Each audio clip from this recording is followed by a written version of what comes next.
अस्सलाम वालेकुम जी, कैसे हैं आप सब लोग। Happy weekend. और आज हम बनाने लगे हैं मज़ेदार से बैंगन नाश्ते में।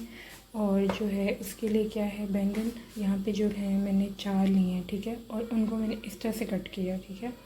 मतलब बीच में से आपने लंबा लंबा पतला पतला काटते जाना है। और इसको नमक लगा के जो है वो आधा घंटा या 1 घंटे के लिए रख देना आप लोगों ने।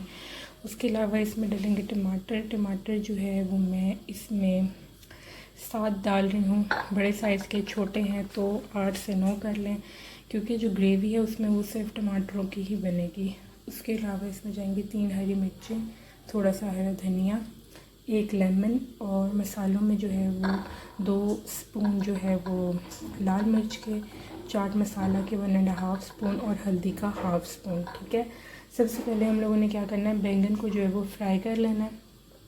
तो जब तक मैं बैंगन फ्राई करती हूँ और साथ ही इन सारी चीज़ों को कट कर लेती हूँ, मैं आप लोगों को दिखाती हूँ। ये देखिए जी, यहाँ पे मैंने बैंगन जो है वो चढ़ाए हैं फ्राई करने के लिए। और इस तरह से इनकी साइज़ चेंज करते रहना है। जिस तरह बैंगन आम फ्राई करते हैं ना, इनको उस तरह से फ्राई कर लेना है, ठीक है। और नमक जो है वो हम अभी नहीं यूज़ करेंगे, हम साथ जो है वो टेस्ट कर लेंगे, ठीक है। क्योंकि हमने बैंगनों में काफ़ी नमक लगाया है, तो ये ना तो तेज़ होगा।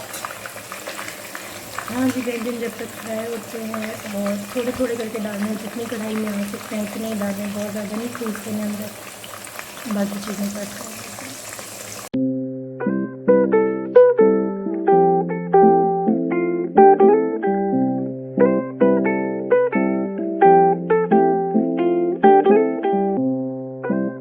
अच्छा जी, टमाटर कट गए इस तरह से, थोड़ी सी मोटी मोटी काटी है। हरा धनिया, हरी मिर्च और बैंगन कुछ फ्राई हो गए हैं। इस तरह से फ्राई करना, मतलब इतने ब्राउनिश होना चाहिए, ठीक है। जब सारे बैंगन फ्राई हो जाएंगे तो फिर मैंने क्या करना है, उसी ऑयल में जो है टमाटर डाल दूँगी। और